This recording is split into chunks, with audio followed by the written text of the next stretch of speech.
भारतीय गणराज्य दिवस का सफर एक ऐतिहासिक और गर्वपूर्ण सफर है जो देश के स्वतंत्रता के बाद शुरू हुआ और भारतीय संविधान के अंतर्गत सारे नागरिकों को समानता और स्वतंत्रता का हक प्रदान करने का माध्यम बन गया है। यहाँ है भारतीय गणराज्य दिवस के सफर की एक संक्षेप में कहानी। प्रारंभ से आजादी तक। भारतीय गणराज्य दिवस का सफर 15 अगस्त 1947 को आजादी के समय से शुरू हुआ, जब भारत ने अपनी ब्रिटिश शासन से मुक्ति प्राप्त की। इसके बाद भारत ने अपनी स्वतंत्रता का संविधान तैयार करने का निर्णय किया। संविधान सभा का निर्माण। भारतीय संविधान बनाने के लिए संविधान सभा की बैठकें 9 दिसंबर 1946 से 24 जनवरी 1950 तक चली। इसमें डॉक्टर B.R. अम्बेडकर की अग्रणी भूमिका थी और वह भारतीय संविधान के मुख्य रचनाकार बने। गणराज्य का घोषण। 26 जनवरी 1950 को संविधान सभा द्वारा बनाए गए संविधान को लागू किया गया और भारतीय गणराज्य का आधिकारिक रूप से घोषणा की गई। इस दिन से भारत गणराज्य बन गया और यह दिन हर साल राष्ट्रीय पर्व के रूप में मनाया जाता है। राष्ट्रीय पर्व का आयोजन। गणतंत्र दिवस का आयोजन प्रतिवर्ष 26 जनवरी को होता है। इस दिन राष्ट्रपति राष्ट्रीय स्तर पर तिरंगा फहराते हैं और सैन्य, नौसेना और वायुसेना की परेड भी होती है। इसके अलावा राजपथ पर विभिन्न राजनीतिक और सांस्कृतिक कार्यक्रमों का आयोजन किया जाता है। नागरिक समर्थन और सांस्कृतिक कार्यक्रम। गणतंत्र दिवस को राष्ट्रीय अवकाश के रूप में मनाया जाता है और इस दिन लोग अपने परिवार और दोस्तों के साथ मिलकर सांस्कृतिक कार्यक्रमों, ध्वजवंदना और गीत नृत्य से युक्त होते हैं। गणराज्य के मूल्य। भारतीय गणराज्य दिवस ने हमें यह सिखाया है कि संविधान के माध्यम से नागरिकों को समानता, स्वतंत्रता और न्याय का हक प्रदान करना कितना महत्वपूर्ण है। यह दिन हमें एक साथी और मजबूत राष्ट्र की दिशा में एक होने की भावना प्रदान करता है। इस प्रकार भारतीय गणराज्य दिवस ने हमें एक विशेष समर्पण और समृद्धि के साथ एक सशक्त गणराज्य बनाने की दिशा में मार्गदर्शन किया है। इस दिन का महत्वपूर्ण हिस्सा यह है कि हर नागरिक को यह एहसास हो कि वह अपने देश के साथ है और उसका योगदान भी महत्वपूर्ण है। भारतीय गणराज्य के स्थापना दिवस का यह दिन हर भारतीय के लिए गर्व भरा है। गणतंत्र दिवस, जो प्रतिवर्ष 26 जनवरी को मनाया जाता है, भारतीय संविधान की कल्पना और समर्पण का प्रतीक है। यह दिन 1950 में आया था, जब भारत गणराज्य घोषित हुआ और एक स्वतंत्र और समृद्धि से भरपूर राष्ट्र का नाम करने का सपना देख रहा था। गणतंत्र दिवस का आयोजन राष्ट्रीय स्तर पर होता है, जहां भारतीय राष्ट्रपति राष्ट्र के विभिन्न क्षेत्रों के लोगों को सम्मानित करते हैं। इस दिन का महत्वपूर्ण हिस्सा एक बड़ी सैन्य परेड है, जिसमें भारतीय सेना, नौसेना और वायुसेना अपनी शक्ति और तैयारी का प्रदर्शन करती है। इस दिन की शुरुआत राजपथ पर विभिन्न स्कूल और कॉलेजों के छात्रों के लिए आयोजित गणतंत्र दिवस परेड से होती है, जिसमें उनका सकारात्मक और देशभक्तिपूर्ण भावना का प्रदर्शन होता है। इसके बाद दिल्ली के जनपथ पर राष्ट्रपति भवन से लेकर इंडिया गेट तक भारतीय सेना का फुल ड्रेस शो देखा जा सकता है, जो उनकी ताकत और साहस को प्रमोट करता है। गणतंत्र दिवस को याद करना हमें उस समय की बातें दिलाता है जब हमारे पूर्वजों ने आजादी के लिए संघर्ष किया और एक संविधान बनाया जो हर नागरिक को समान अधिकार और सुरक्षा प्रदान करता है। गणतंत्र दिवस हमें याद दिलाता है कि हमें अपने देश के लिए समर्पित रहना चाहिए और सभी वर्गों के लोगों को समानता और भाईचारे की भावना से जुड़ना चाहिए। इस दिन को मनाने के साथ हमें अपने संविधान की महत्वपूर्ण बातें भी याद रखनी चाहिए, ताकि हमें उसके मूल सिद्धांतों और मूल्यों का समर्थन करना चाहिए। गणतंत्र दिवस हमें एक ऐसे भारत की दिशा में मजबूत करता है जो न्याय, समानता और स्वतंत्रता के मूल सिद्धांतों पर आधारित है। गणतंत्र दिवस का अद्वितीय महत्वपूर्ण दिन है, जो हर भारतीय के लिए गर्व का कारण है। यह दिन 26 जनवरी को मनाया जाता है, जब हमारा संविधान लागू हुआ था। इस दिन की शुरुआत 1950 में हुई थी और तब से ही हर वर्ष इसे राष्ट्रीय पर्व के रूप में मनाया जाता है। गणतंत्र दिवस का अर्थ होता है गणराज्य का दिवस, और यह एक ऐसा समय है जब हम अपने देश के संवैधानिक स्थिति की याद करते हैं। इस दिन भारतीय संविधान को लागू किया गया था, जिससे हमारा देश सकारात्मक रूप से गणराज्य बना। गणतंत्र दिवस का आयोजन राष्ट्रपति भवन पर होता है, जहां विभिन्न सैन्य शास्त्रीय परेड्स में भाग लेते हैं और राष्ट्रपति द्वारा तिरंगा फहराया जाता है। इस दिन के दौरान विभिन्न स्कूल और कॉलेजों में भी समर्पण समारोह होते हैं, जिसमें छात्र और शिक्षक भी भाग लेते हैं। इस दिन को राष्ट्रीय अवकाश के रूप में मनाया जाता है और लोग अपने परिवार और दोस्तों के साथ मिलकर खुशियां मनाते हैं। राष्ट्रीय ध्वज, गाने, नृत्य और अन्य सांस्कृतिक कार्यक्रमों के माध्यम से लोग इस दिन का जश्न मनाते हैं। गणतंत्र दिवस हमें याद दिलाता है कि हम एक ऐसे देश में रहते हैं जो स्वतंत्रता, समानता और भाईचारे के मूल्यों का पालन करता है। यह दिन हमें आत्मनिर्भरता और एकता की भावना को मजबूत करने का अवसर प्रदान करता है। गणतंत्र दिवस का अर्थ है हमारी आजादी का महत्वपूर्ण पल को याद करना और उसे समर्थन करना, ताकि हम सभी मिलकर एक औरत्मिक भविष्य की ओर बढ़ सके। देश इस साल अपना 75वां गणतंत्र दिवस मना रहा है। 26 जनवरी का दिन हर भारतीय के लिए बेहद खास होता है। यह दिन भारतीय नागरिकों की लोकतांत्रिक रूप से अपनी सरकार चुनने की शक्ति को दर्शाता है। भारत के इतिहास में यह दिन कई तरह से महत्वपूर्ण है। यही वजह है कि इस दिन को पूरे देश में हर्षोल्लास और उत्साह के साथ मनाया जाता है। इस राष्ट्रीय त्योहार की अपनी अलग खासियत है, जिसके चलते लोग इसे धूमधाम से सेलिब्रेट करते हैं।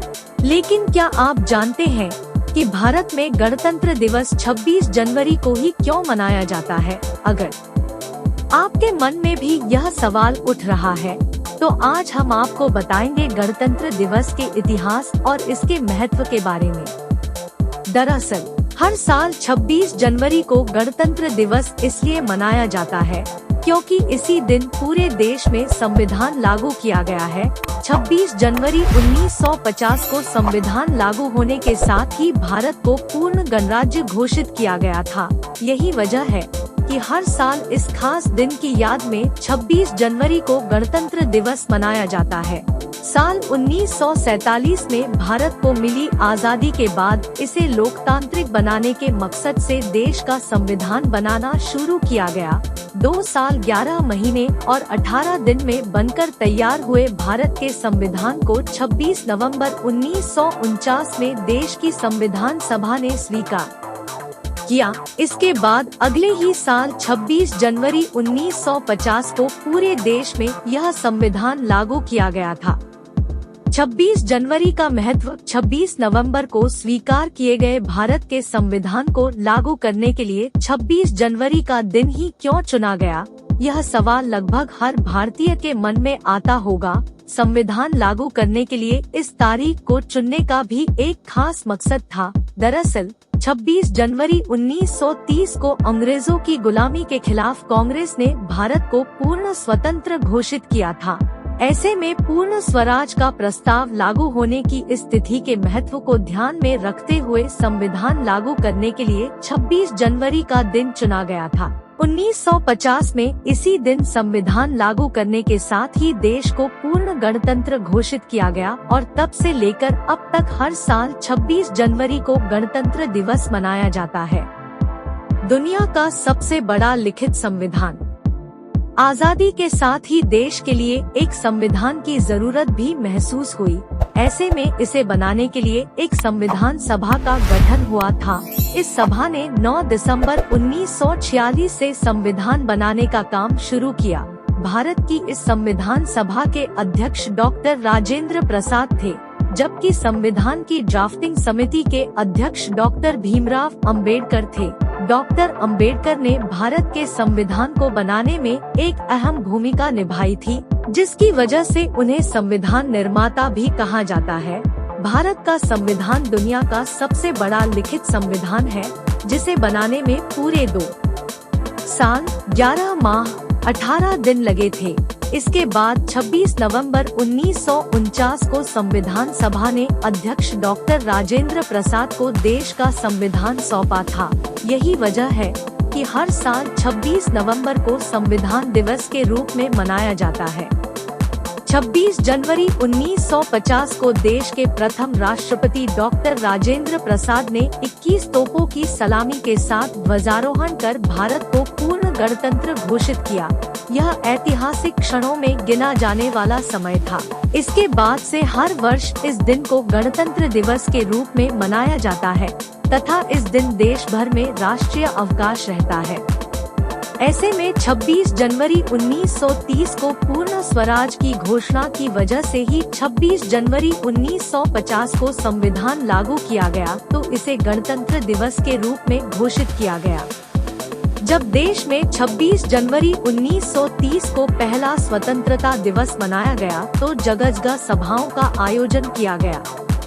26 जनवरी 1950 को भारत के भविष्य से संबंधित युगांतरकारी परिवर्तन के गवाह लम्हों को इसलिए भी याद करना जरूरी है क्योंकि लोग तिथि तो याद रखते हैं, मगर उस तिथि के युग परिवर्तन करने वाले एक एक लम्हे को याद रखना आसान नहीं है। भारतवर्ष के राजनीतिक इतिहास में 2 तिथियां ऐसी हैं जिनको भारतवासियों की आने वाली पीढ़ियां भी कभी नहीं भुला पाएंगी। इनमें एक तिथि 14 और 15 अगस्त 1947 की मध्य रात्रि की और दूसरी तिथि 26 जनवरी 1950 की है। पहली तिथि पर भारत को सदियों की अंग्रेजों की गुलामी के बाद आजादी मिली और पंडित जवाहरलाल नेहरू ने अपने मंत्रिमंडल के साथ भारत की सत्ता संभाली। दूसरी तिथि पर 26 जनवरी को हमें 3 बड़ी उपलब्धियां हासिल हुई, जिनमें पहली उपलब्धि के रूप में वह संविधान मिला जिसे भारत के लोगों ने स्वयं अपना भविष्य तय करने के लिए बनाया था। 26 जनवरी 1950 को भारत के भविष्य से संबंधित युगांतरकारी परिवर्तन के गवाह लम्हों को इसलिए भी याद करना जरूरी है क्योंकि लोग तिथि तो याद रखते हैं, मगर उस तिथि के युग परिवर्तन करने वाले एक एक लम्हे को याद रखना आसान नहीं है। भारतवर्ष के राजनीतिक इतिहास में 2 तिथियां ऐसी हैं जिनको भारतवासियों की आने वाली पीढ़ियां भी कभी नहीं भुला पाएंगी। इनमें एक तिथि 14 और 15 अगस्त 1947 की मध्य रात्रि की और दूसरी तिथि 26 जनवरी 1950 की है। पहली तिथि पर भारत को सदियों की अंग्रेजों की गुलामी के बाद आजादी मिली और पंडित जवाहरलाल नेहरू ने अपने मंत्रिमंडल के साथ भारत की सत्ता संभाली। दूसरी तिथि पर 26 जनवरी को हमें 3 बड़ी उपलब्धियां हासिल हुई, जिनमें पहली उपलब्धि के रूप में वह संविधान मिला जिसे भारत के लोगों ने स्वयं अपना भविष्य तय करने के लिए बनाया था। दूसरी उपलब्धि राष्ट्र को अपना मूल नाम भारत वापस मिला। तीसरी बड़ी उपलब्धि ब्रिटिश सम्राट द्वारा नियुक्त गवर्नर जनरल के स्थान पर हमारा अपना राष्ट्रपति मिला। उसी दिन हमारा अपना संविधान लागू होने पर भारत का शासन चलाने के लिए ब्रिटिश पार्लियामेंट द्वारा पारित भारत सरकार अधिनियम 1935 और भारत स्वतंत्रता अधिनियम 1947 का भी निरसन हो गया। इसी तिथि पर गवर्नर जनरल का झंडा उतारा गया और भारत के पहले राष्ट्रपति ने अपना झंडा फहरा दिया। इसी तिथि पर संविधान सभा पहले आम चुनाव तक संसद में बदल गई। इसी दिन राष्ट्रपति के शपथ के बाद प्रधानमंत्री जवाहरलाल नेहरू और उनके मंत्रिमंडल ने अपने संविधान को हाजिर नाजिर कर शपथ ली। इसी दिन भारत के प्रधान न्यायाधीश हीरालाल जे कानिया ने भी पद की शपथ ली। भारत को 15 अगस्त को आजादी अवश्य मिली, मगर अपना संविधान न होने के कारण भारत का शासन 29 महीनों तक ब्रिटिश संसद द्वारा पारित भारत सरकार अधिनियम 1935 के अनुसार ही चल रहा था। आजादी मिलने के बाद भी ब्रिटिश साम्राज्य द्वारा 21 फरवरी 1947 को नियुक्त गवर्नर जनरल लुइस माउंटबेटन 21 जून 1948 तक राष्ट्र प्रमुख के तौर पर पदासीन थे। माउंटबेटन के बाद गवर्नर जनरल के पद पर पहले और अंतिम भारतीय नेता चक्रवर्ती राजगोपालाचारी पदासीन अवश्य हुए, मगर उनकी नियुक्ति भी ब्रिटिश साम्राज्य की ओर से हुई और उन्होंने भी तत्कालीन कानून के अनुसार साम्राज्य के प्रति निष्ठा और समर्पण की शपथ ली थी। यह तिथि हमें 26 जनवरी 1929 की याद भी दिलाती है, जिस दिन भारतीय राष्ट्रीय कांग्रेस ने पूर्ण स्वराज्य की घोषणा कर दी थी और उपनिवेश रहने के प्रस्ताव को ठुकरा दिया था। 26 जनवरी 1950 को भारत के भविष्य से संबंधित युगांतरकारी परिवर्तन के गवाह लम्हों को इसलिए भी याद करना जरूरी है क्योंकि लोग तिथि तो याद रखते हैं, मगर उस तिथि के युग परिवर्तन करने वाले एक एक लम्हे को याद रखना आसान नहीं है। इसलिए पाठकों की याद ताज़ा करने और भावी पीढ़ियों के लिए भारत के भविष्य को तय करने वाले उन ऐतिहासिक क्षणों का संक्षिप्त विवरण दिया जा रहा है। ऐतिहासिक दस्तावेजों के अनुसार 26 जनवरी 1950 की प्रातः नव निर्वाचित राष्ट्रपति डॉ. राजेंद्र प्रसाद ने अपने एक क्वीन विक्टोरिया रोड स्थित आवास से सदलबल नॉर्थ कोर्ट के लिए प्रस्थान किया, जहां वह ठीक 9:50 पर पहुंचे। अपने एडीसी की अगवानी में वह कुछ समय के लिए आसीन हुए। ठीक उसी समय देश विदेश के मेहमान गवर्नमेंट हाउस के दरबार हाल में पहुंचने लगे थे।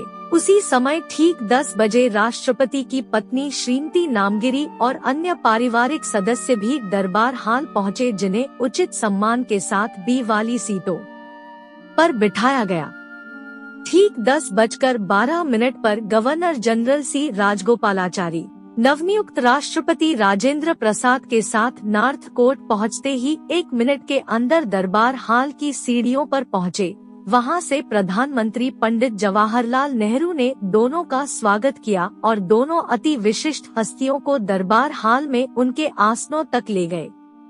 दरबार हाल की सीढ़ियों के शीर्ष से एडीसी के प्रोसेशन की शक्ल में दोनों हस्तियां साथ साथ और एक दूसरे की बगलगीर होकर आगे बढ़े। उनके पीछे प्रधानमंत्री पंडित जवाहरलाल नेहरू एवं सरदार वल्लभ भाई पटेल और मौलाना अब्दुल कलाम आदि चल रहे थे। मंच तक पहुंचते ही गवर्नर जनरल दाई वाली और नव नियुक्त राष्ट्रपति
nightmares in my head, I fear that the thoughts build up until I can't hear, that my mind fills up into a creature, and it haunts me somewhere much deeper.